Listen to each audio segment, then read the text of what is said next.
Out of This World, Thinking Fourth Dimensionally by Neville Goddard. Originally published in 1949 by Goddard Publications. Chapter 1. Out of This World. And now I have told you before it come to pass, that, when it is come to pass, ye might believe.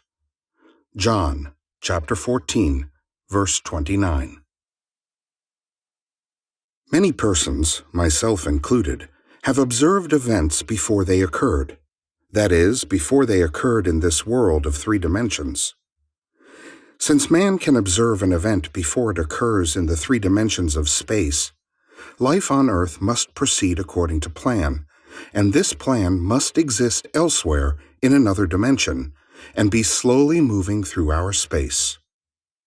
If the occurring events were not in this world when they were observed, then, to be perfectly logical, they must have been out of this world.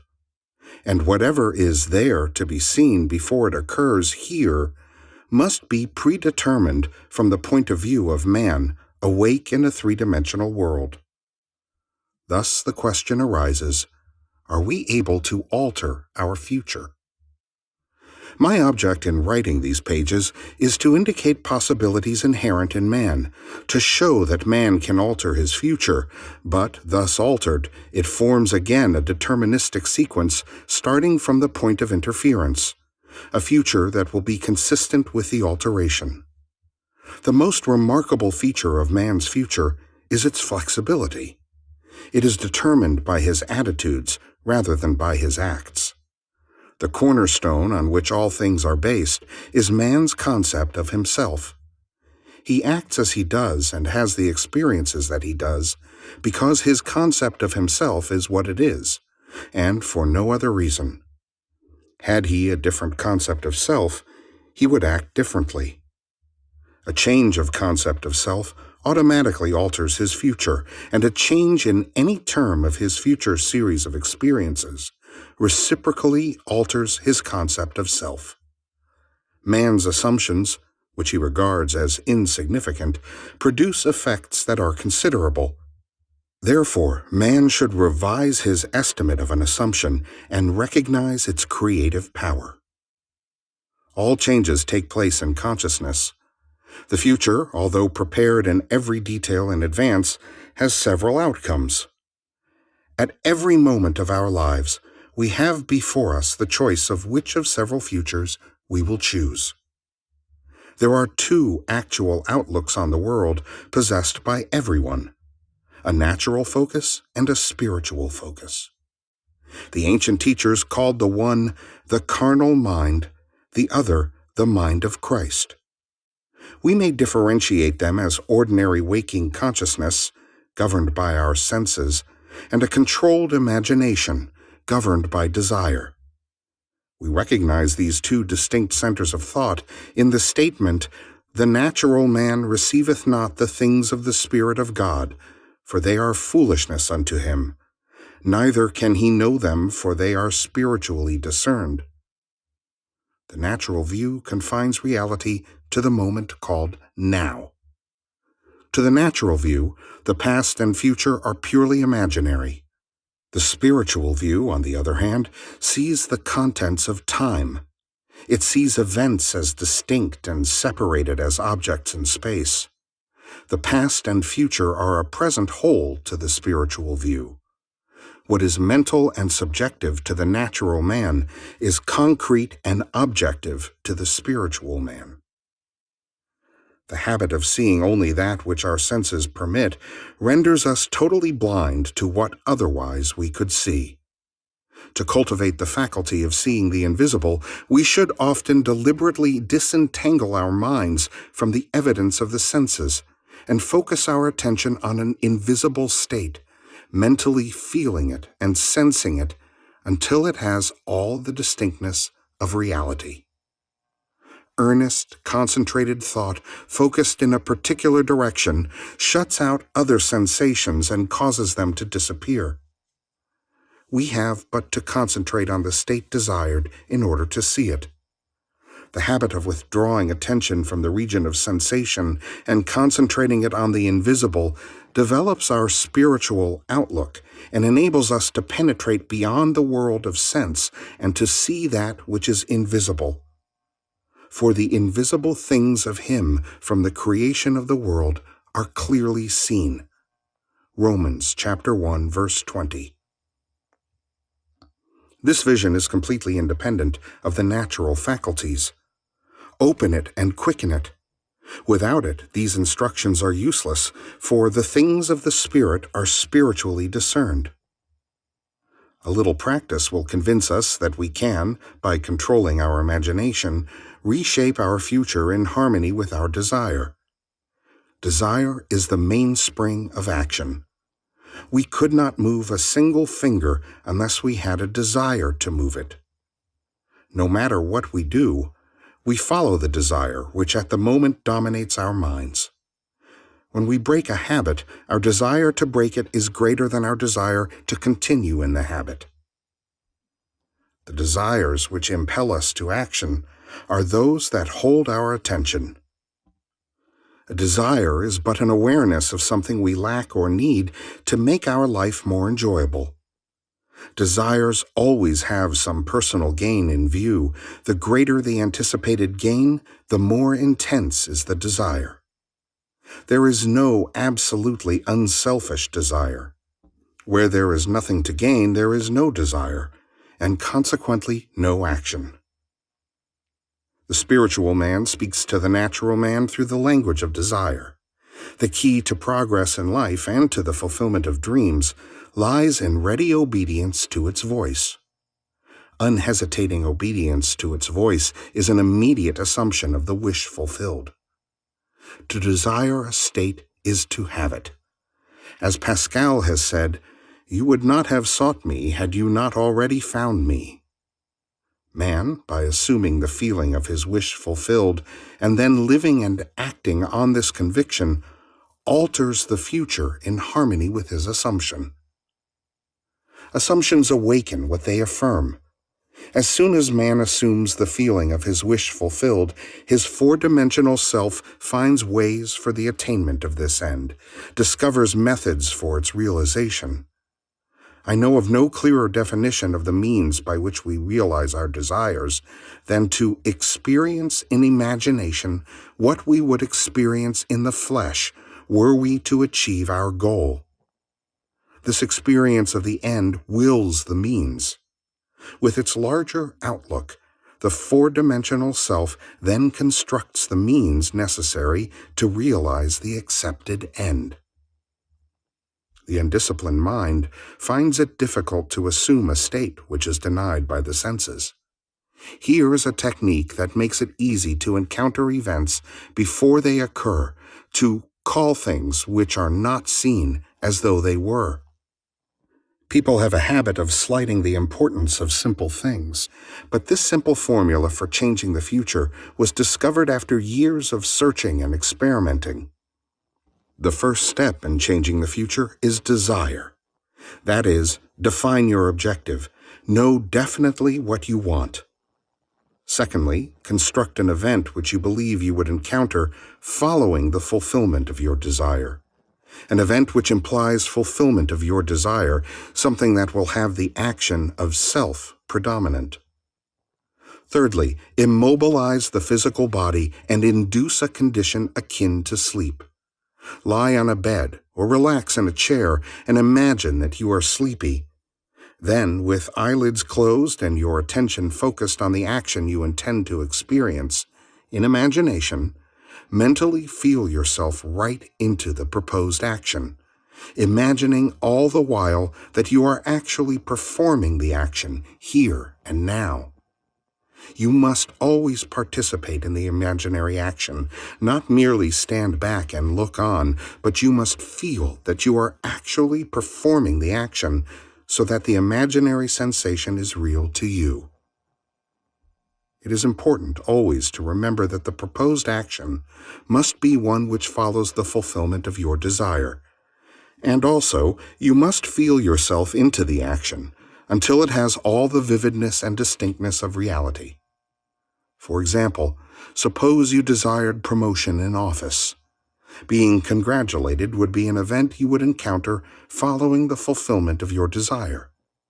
Having selected this action as the one you will experience in imagination, immobilize the physical body and induce a state akin to sleep, a drowsy state, but one in which you are still able to control the direction of your thoughts, a state in which you are attentive without effort. Now, imagine that a friend is standing before you. Put your imaginary hand into his. First, feel it to be solid and real. Then carry on an imaginary conversation with him in harmony with the action. Do not visualize yourself at a distance in point of space and at a distance in point of time being congratulated on your good fortune. Instead, make elsewhere here, and the future now. The future event is a reality now in a dimensionally larger world. And, oddly enough, now in a dimensionally larger world is equivalent to here in the ordinary three-dimensional space of everyday life. The difference between feeling yourself in action, here and now, and visualizing yourself in action as though you were on a motion picture screen is the difference between success and failure. The difference will be appreciated if you will now visualize yourself climbing a ladder. Then, with eyelids closed, imagine that a ladder is right in front of you and feel you are actually climbing it. Desire, physical immobility bordering on sleep, and imaginary action in which self feelingly predominates, here and now, are not only important factors in altering the future, but they are essential conditions in consciously projecting the spiritual self. If, when the physical body is immobilized, we become possessed of the idea to do something, and imagine that we are doing it here and now, and keep the imaginary action feelingly going right up until sleep ensues, we are likely to awaken out of the physical body to find ourselves in a dimensionally larger world, with a dimensionally larger focus, and actually doing what we desired and imagined we were doing in the flesh. Whether we awaken there or not, we are actually performing the action in the fourth dimensional world, and we will reenact it in the future here in the third dimensional world. Experience has taught me to restrict the imaginary action, to condense the idea which is to be the object of our meditation into a single act, and to reenact it over and over again until it has the feeling of reality. Otherwise, the attention will wander off along an associational track, and hosts of associated images will be presented to our attention. In a few seconds, they will lead us hundreds of miles away from our objective in point of space, and years away in point of time. If we decide to climb a particular flight of stairs because that is the likely event to follow the realization of our desire, then we must restrict the action to climbing that particular flight of stairs. Should our attention wander off, we must bring it back to its task of climbing that flight of stairs, and keep on doing so until the imaginary action has all the solidity and distinctness of reality.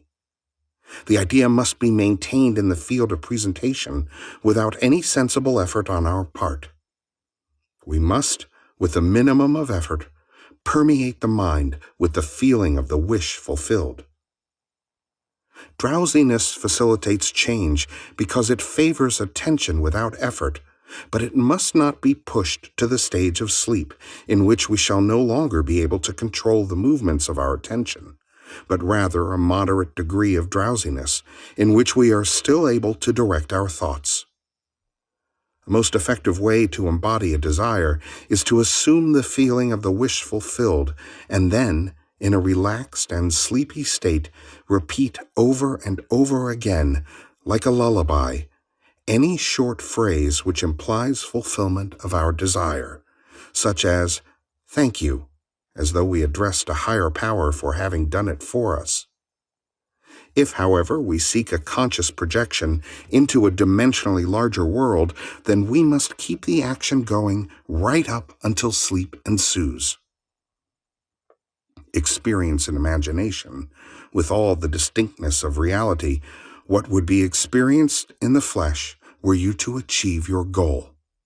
And you shall, in time, meet it in the flesh as you met it in your imagination. Feed the mind with premises, that is, assertions presumed to be true, because assumptions, though unreal to the senses, if persisted in until they have the feeling of reality, will harden into facts. To an assumption, all means which promote its realization are good. It influences the behavior of all by inspiring in all the movements, the actions, and the words which tend towards its fulfillment. To understand how man molds his future in harmony with his assumption, we must know what we mean by a dimensionally larger world, for it is to a dimensionally larger world that we go to alter our future. The observation of an event before it occurs implies that the event is predetermined from the point of view of man in the three-dimensional world. Therefore, to change the conditions here in the 3 dimensions of space, we must first change them in the 4 dimensions of space. Man does not know exactly what is meant by a dimensionally larger world, and would no doubt deny the existence of a dimensionally larger self. He is quite familiar with the 3 dimensions of length, width, and height, and he feels that if there were a 4th dimension, it should be just as obvious to him as the dimensions of length, width, and height. A dimension is not a line. It is any way in which a thing can be measured that is entirely different from all other ways. That is, to measure a solid 4th dimensionally, we simply measure it in any direction except that of its length, width, and height. Is there another way of measuring an object other than those of its length, width, and height? Time measures my life without employing the 3 dimensions of length, width, and height. There is no such thing as an instantaneous object. Its appearance and disappearance are measurable. It endures for a definite length of time. We can measure its lifespan without using the dimensions of length, width, and height. Time is definitely a 4th way of measuring an object. The more dimensions an object has, the more substantial and real it becomes. A straight line, which lies entirely in 1 dimension, acquires shape, mass, and substance by the addition of dimensions. What new quality would time, the 4th dimension, give, which would make it just as vastly superior to solids as solids are to surfaces, and surfaces are to lines? Time is a medium for changes in experience because all changes take time. The new quality is changeability. Observe that if we bisect a solid, its cross-section will be a surface. By bisecting a surface, we obtain a line, and by bisecting a line, we get a point. This means that a point is but a cross-section of a line, which is in turn but a cross-section of a surface, which is in turn but a cross-section of a solid, which is in turn, if carried to its logical conclusion, but a cross-section of a 4-dimensional object. We cannot avoid the inference that all 3-dimensional objects are but cross-sections of 4-dimensional bodies, which means, when I meet you, I meet a cross-section of the 4-dimensional you, the 4-dimension self that is not seen. To see the 4-dimensional self, I must see every cross-section or moment of your life from birth to death, and see them all as coexisting. My focus should take in the entire array of sensory impressions which you have experienced on earth, plus those you might encounter. I should see them not in the order in which they were experienced by you, but as a present whole. Because change is the characteristic of the 4th dimension, I should see them in a state of flux as a living, animated whole. If we have all this clearly fixed in our minds, what does it mean to us in the 3-dimensional world? It means that if we can move along time's length, we can see the future and alter it as we so desire. This world, which we think so solidly real, is a shadow out of which and beyond which we may at any time pass. It is an abstraction from a more fundamental and dimensionally larger world, a more fundamental world abstracted from a still more fundamental and dimensionally larger world, and so on to infinity. The absolute is unattainable by any means or analysis, no matter how many dimensions we add to the world. Man can prove the existence of a dimensionally larger world simply by focusing his attention on an invisible state and imagining that he sees and feels it. If he remains concentrated in this state, his present environment will pass away, and he will awaken in a dimensionally larger world where the object of his contemplation will be seen as a concrete, objective reality. Intuitively, I feel that, were he to abstract his thoughts from this dimensionally larger world and retreat still farther within his mind, he would again bring about an externalization of time. He would discover that every time he retreats into his inner mind and brings about an externalization of time, space becomes dimensionally larger. And he would therefore conclude that both time and space are serial, and that the drama of life is but the climbing of a multitudinous dimensional time block. Scientists will one day explain why there is a serial universe. But in practice, how we use this serial universe to change the future is more important. To change the future, we need only concern ourselves with two worlds in the infinite series: the world we know by reason of our bodily organs, and the world we perceive independently of our bodily organs. Chapter 2. Assumptions become facts. Men believe in the reality of the external world because they do not know how to focus and condense their powers to penetrate its thin crust. This book has only one purpose: the removing of the veil of the senses, the traveling into another world. To remove the veil of the senses, we do not employ great effort. The objective world vanishes by turning our attention away from it. We have only to concentrate on the state desired in order to mentally see it.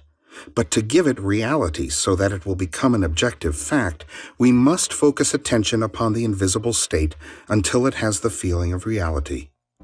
When, through concentrated attention, our desire appears to possess the distinctness and feeling of reality, we have given it the right to become a visible, concrete fact. If it is difficult to control the direction of your attention while in a state akin to sleep, you may find gazing fixedly into an object very helpful. Do not look at its surface, but into and beyond any plane object, such as a wall, a carpet, or any other object which possesses depth. Arrange it to return as little reflection as possible.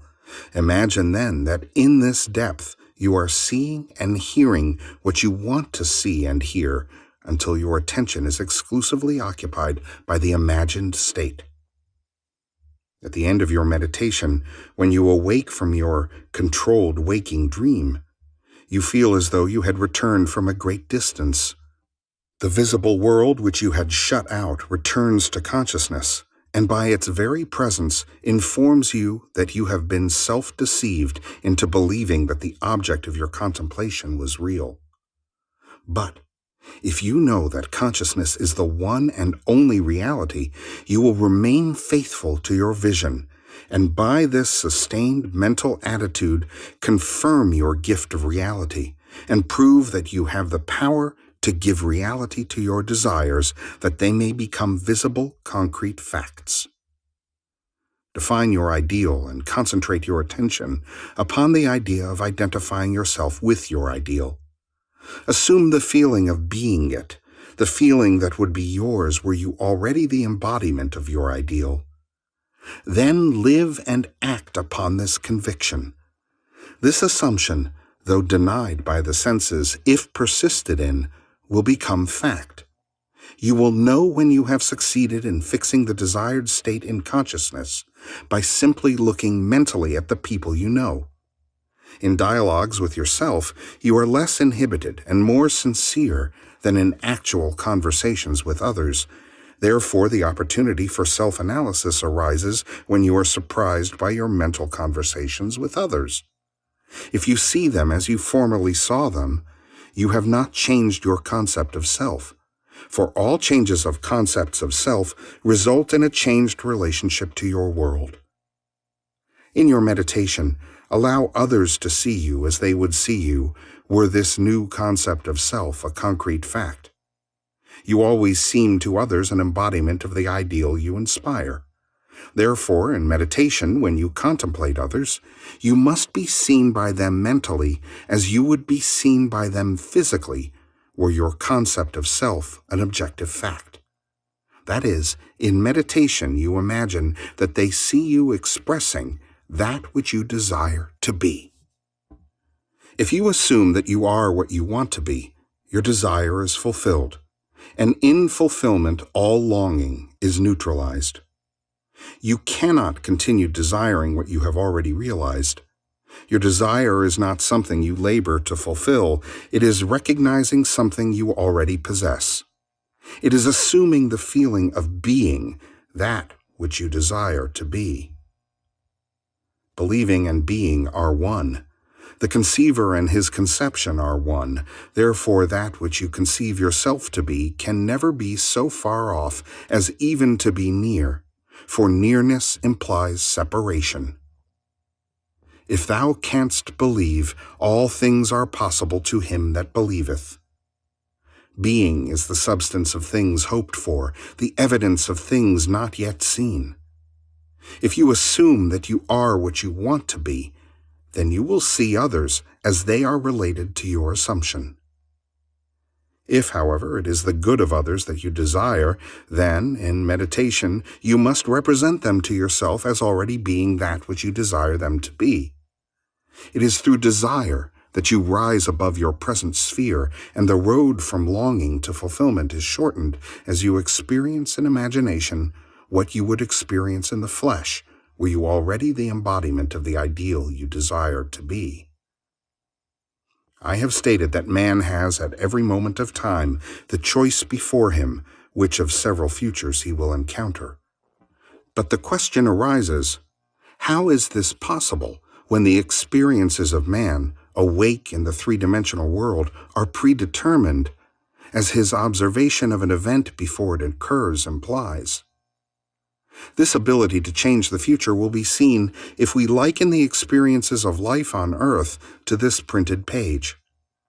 Man experiences events on earth singly and successively in the same way that you are now experiencing the words of this page. Imagine that every word on this page represents a single sensory impression.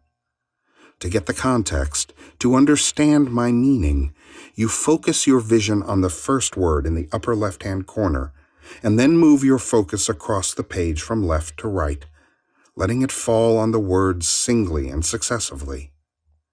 By the time your eyes reach the last word on this page, you have extracted my meaning. Suppose, however, on looking at the page with all the printed words thereon equally present, you decided to rearrange them. You could, by rearranging them, tell an entirely different story. In fact, you could tell many different stories. A dream is nothing more than uncontrolled four-dimensional thinking, or the rearrangement of both past and future sensory impressions. Man seldom dreams of events in the order in which he experiences them when awake. He usually dreams of two or more events which are separated in time, fused into a single sensory impression. Or, in his dream, he so completely rearranges his single waking sensory impressions that he does not recognize them when he encounters them in his waking state. For example, I dreamed that I delivered a package to the restaurant in my apartment building. The hostess said to me, "You can't leave that there." Whereupon the elevator operator gave me a few letters, and as I thanked him for them, he in turn thanked me. At this point, the night elevator operator appeared and waved a greeting to me. The following day, as I left my apartment, I picked up a few letters which had been placed at my door. On my way down, I gave the day elevator operator a tip and thanked him for taking care of my mail, whereupon he thanked me for the tip. On my return home that day, I overheard a doorman say to a delivery man, "You can't leave that there." As I was about to take the elevator up to my apartment, I was attracted by a familiar face in the restaurant, and as I looked in, the hostess greeted me with a smile. Late that night, I escorted my dinner guests to the elevator, and as I said goodbye to them, the night operator waved goodnight to me. By simply rearranging a few of the single sensory impressions I was destined to encounter, and by fusing two or more of them into single sensory impressions, I constructed a dream which differed quite a bit from my waking experience. When we have learned to control the movements of our attention in the four-dimensional world, we shall be able to consciously create circumstances in the three-dimensional world. We learn this control through the waking dream, where our attention can be maintained without effort, for attention minus effort is indispensable to changing the future. We can, in a controlled waking dream, consciously construct an event which we desire to experience in the three-dimensional world. The sensory impressions we use to construct our waking dream are present realities displaced in time, or the four-dimensional world. All that we do in constructing the waking dream is to select from the vast array of sensory impressions those which, when they are properly arranged, imply that we have realized our desire. With the dream clearly defined, we relax in a chair and induce a state of consciousness akin to sleep, a state which, although bordering on sleep, leaves us in conscious control of the movements of our attention. When we have achieved that state, we experience in imagination what we would experience in reality were this waking dream an objective fact. In applying this technique to change the future, it is important always to remember that the only thing which occupies the mind during the waking dream is the waking dream, the predetermined action which implies the fulfillment of our desire. How the waking dream becomes physical fact is not our concern. Our acceptance of the waking dream as physical reality wills the means for its fulfillment. Let me again lay the foundation of changing the future, which is nothing more than a controlled waking dream. 1. Define your objective. Know definitely what you want. 2.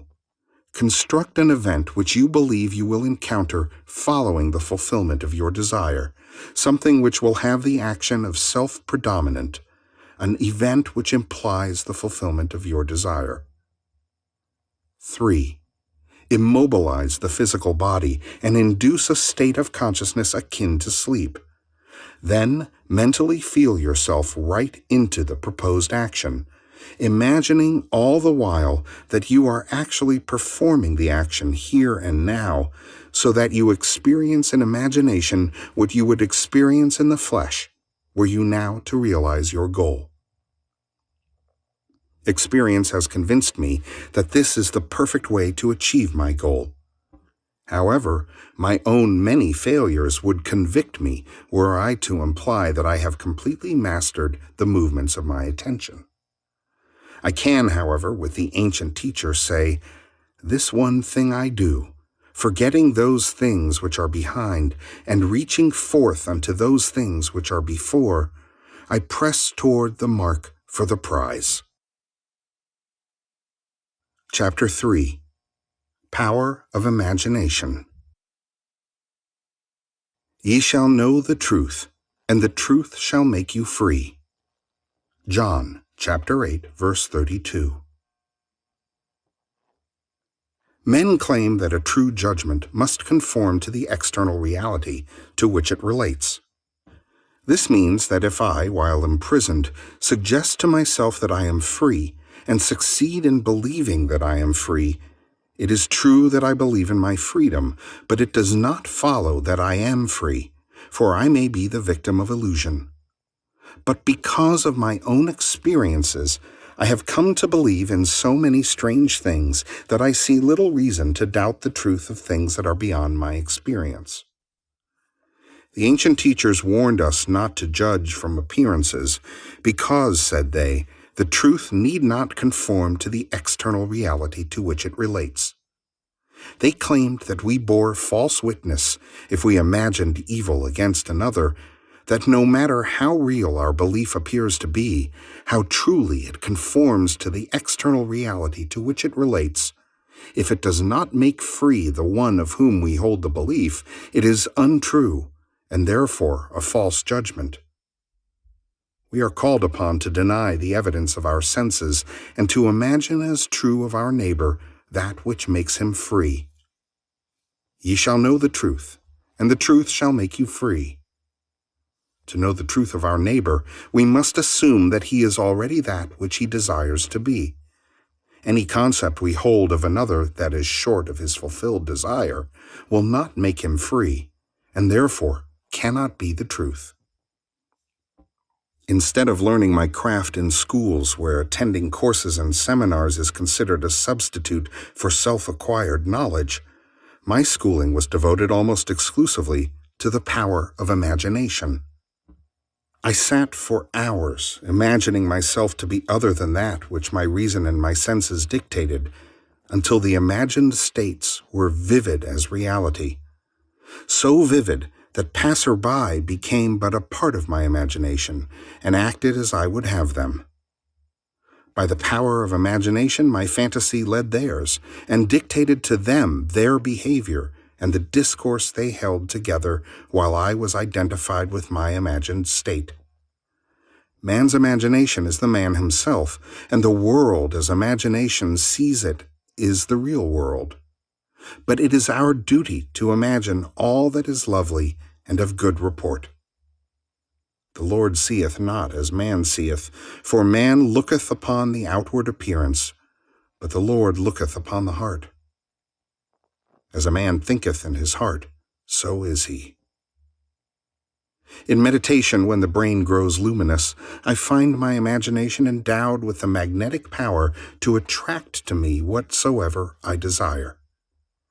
Desire is the power imagination uses to fashion life about me as I fashion it within myself. I first desire to see a certain person or scene, and then I look as though I were seeing that which I want to see, and the imagined state becomes objectively real. I desire to hear, and then I listen as though I were hearing, and the imagined voice speaks that which I dictate, as though it had initiated the message. I could give you many examples to prove my arguments, to prove that these imagined states do become physical realities, but I know that my examples will awaken in all who have not met the like, or who are not inclined towards my arguments, a most natural incredulity. Nevertheless, experience has convinced me of the truth of the statement, He calleth those things which be not as though they were. Romans chapter 4, verse 17. For I have, in intense meditation, called things that were not seen as though they were, and the unseen not only became seen, but eventually became physical realities. By this method, first desiring and then imagining that we are experiencing that which we desire to experience, we can mold the future in harmony with our desire. But let us follow the advice of the prophet and think only the lovely and the good, for the imagination waits on us as indifferently and as swiftly when our nature is evil as when it is good. From us spring forth good and evil. I have set before thee this day life and good, and death and evil. Deuteronomy chapter 30, verse 15. Desire and imagination are the enchanter's wand of fable, and they draw to themselves their own affinities. They break forth best when the mind is in a state akin to sleep. I have written with some care and detail the method I use to enter the dimensionally larger world, but I shall give one more formula for opening the door of the larger world. In a dream, in a vision of the night, when deep sleep falleth upon men, in slumberings upon the bed, then he openeth the ears of men, and sealeth their instruction. Job chapter 33, verses 15 and 16. In dream we are usually the servant of our vision, rather than its master, but the internal fantasy of dream can be turned into an external reality. In dream, as in meditation, we slip from this world into a dimensionally larger world, and I know that the forms in dream are not flat two-dimensional images which modern psychologists believe them to be. They are substantial realities of the dimensionally larger world, and I can lay hold of them. I have discovered that, if I surprise myself dreaming, I can lay hold of any inanimate or stationary form of the dream, a chair, a table, a stairway, a tree, and command myself to awake. At the command to awake, while firmly holding on to the object of the dream, I am pulled through myself with the distinct feeling of awakening from dream. I awaken in another sphere, holding the object of my dream, to find that I am no longer the servant of my vision, but its master, for I am fully conscious and in control of the movements of my attention. It is in this fully conscious state, when we are in control of the direction of thought, that we call things that are not seen as though they were. In this state we call things by wishing and assuming the feeling of our wish fulfilled. Unlike the world of three dimensions, where there is an interval between our assumption and its fulfillment, in the dimensionally larger world there is an immediate realization of our assumption. The external reality instantly mirrors our assumption. Here there is no need to wait 4 months till harvest. We look again as though we saw, and lo and behold, the fields are already white to harvest. In this dimensionally larger world, ye shall not need to fight. Set yourselves, stand ye still, and see the salvation of the Lord with you. 2 Chronicles chapter 20, verse 17. And because that greater world is slowly passing through our three-dimensional world, we can, by the power of imagination, mold our world in harmony with our desire. Look as though you saw. Listen as though you heard. Stretch forth your imaginary hand as though you touched, and your assumptions will harden into facts.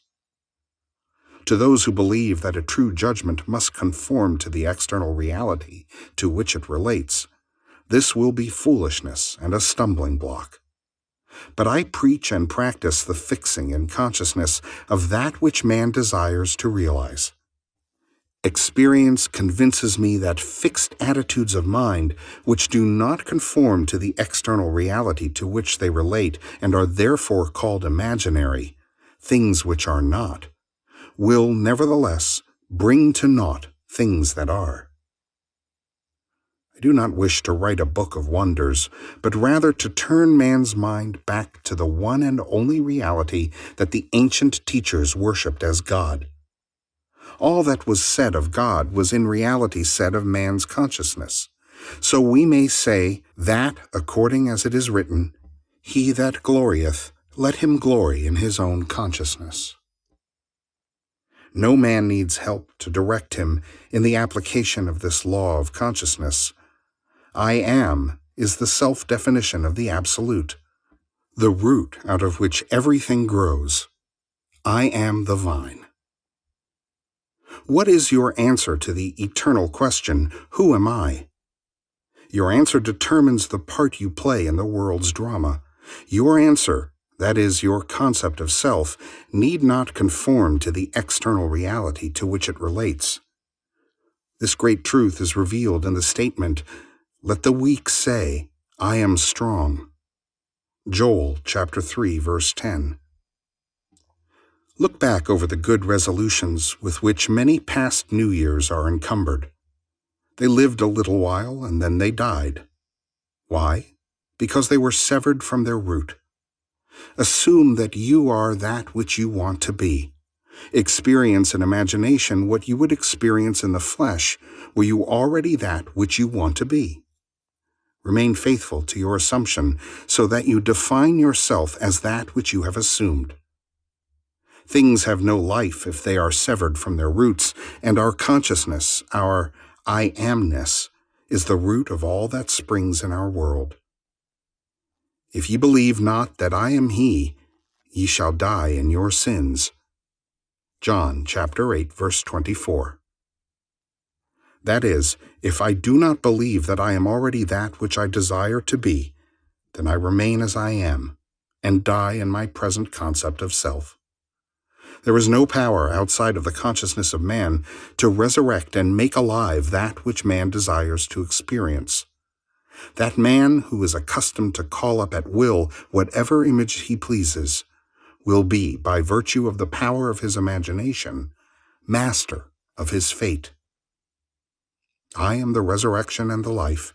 He that believeth in me, though he were dead, yet shall he live. John chapter 11, verse 25. Ye shall know the truth, and the truth shall make you free. Chapter 4. No one to change but self. And for their sakes I sanctify myself, that they also might be sanctified through the truth. John chapter 17, verse 19. The ideal we serve and strive to attain could never be evolved from us, were it not potentially involved in our nature. It is now my purpose to retell and to emphasize an experience of mine printed by me 2 years ago. I believe these quotations from The Search will help us to understand the operation of the law of consciousness and show us that we have no one to change but self. Once in an idle interval at sea, I meditated on the perfect state, and wondered what I would be, were I of too pure eyes to behold iniquity, if to me all things were pure, and were I without condemnation. As I became lost in this fiery brooding, I found myself lifted above the dark environment of the senses. So intense was feeling, I felt myself a being of fire dwelling in a body of air. Voices, as from a heavenly chorus, with the exultation of those who had been conquerors in a conflict with death, were singing, "He is risen, he is risen," and intuitively I knew they meant me.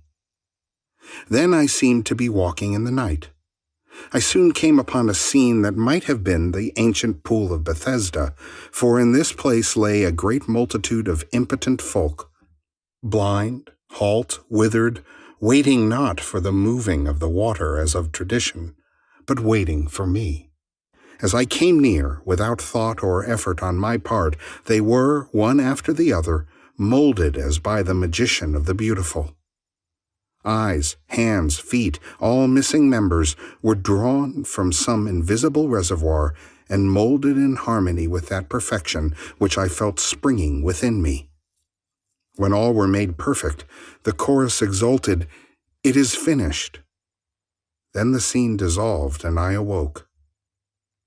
I know this vision was the result of my intense meditation upon the idea of perfection, for my meditations invariably bring about union with the state contemplated.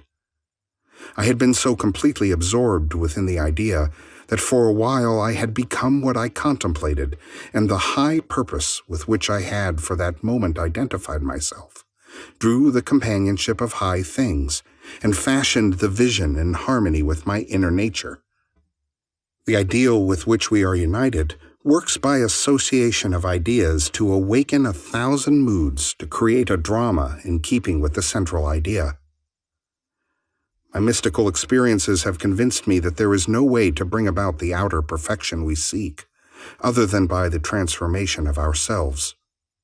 As soon as we succeed in transforming ourselves, the world will melt magically before our eyes and reshape itself in harmony with that which our transformation affirms. In the divine economy, nothing is lost. We cannot lose anything save by descent from the sphere where the thing has its natural life. There is no transforming power in death, and whether we are here or there, we fashion the world that surrounds us by the intensity of our imagination and feeling, and we illuminate or darken our lives by the concepts we hold of ourselves.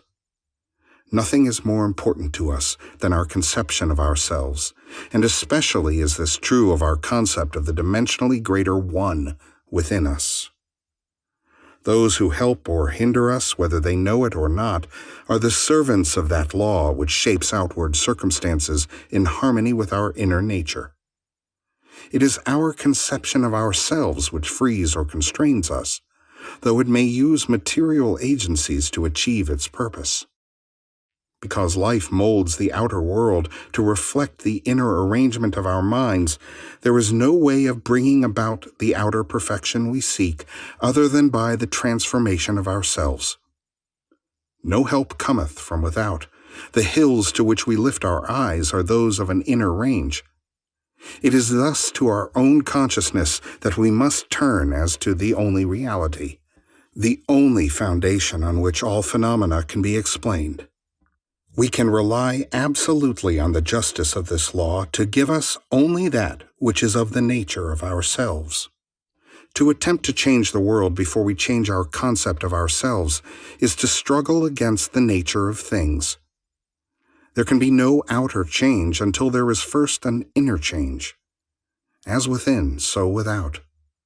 I am not advocating philosophical indifference when I suggest that we should imagine ourselves as already that which we want to be, living in a mental atmosphere of greatness, rather than using physical means and arguments to bring about the desired change.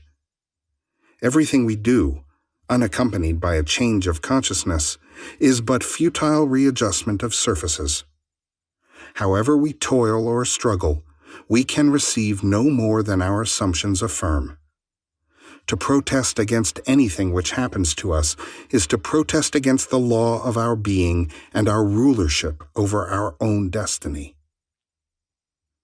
The circumstances of my life are too closely related to my conception of myself not to have been formed by my own spirit from some dimensionally larger storehouse of my being. If there is pain to me in these happenings, I should look within myself for the cause, for I am moved here and there and made to live in a world in harmony with my concept of myself. Intense meditation brings about a union with the state contemplated, and during this union we see visions, have experiences, and behave in keeping with our change of consciousness. This shows us that a transformation of consciousness will result in a change of environment and behavior. All wars prove that violent emotions are extremely potent in precipitating mental rearrangements. Every great conflict has been followed by an era of materialism and greed, in which the ideals for which the conflict ostensibly was waged are submerged. This is inevitable, because war evokes hate, which impels a descent in consciousness from the plane of the ideal to the level where the conflict is waged. If we would become as emotionally aroused over our ideals as we become over our dislikes, we would ascend to the plane of our ideal as easily as we now descend to the level of our hates. Love and hate have a magical transforming power, and we grow through their exercise into the likeness of what we contemplate. By intensity of hatred, we create in ourselves the character we imagine in our enemies. Qualities die for want of attention, so the unlovely states might best be rubbed out by imagining beauty for ashes and joy for mourning, rather than by direct attacks on the state from which we would be free. Whatsoever things are lovely and of good report, think on these things, for we become that with which we are en rapport. There is nothing to change but our concept of self. As soon as we succeed in transforming self, our world will dissolve and reshape itself in harmony with that which our change affirms.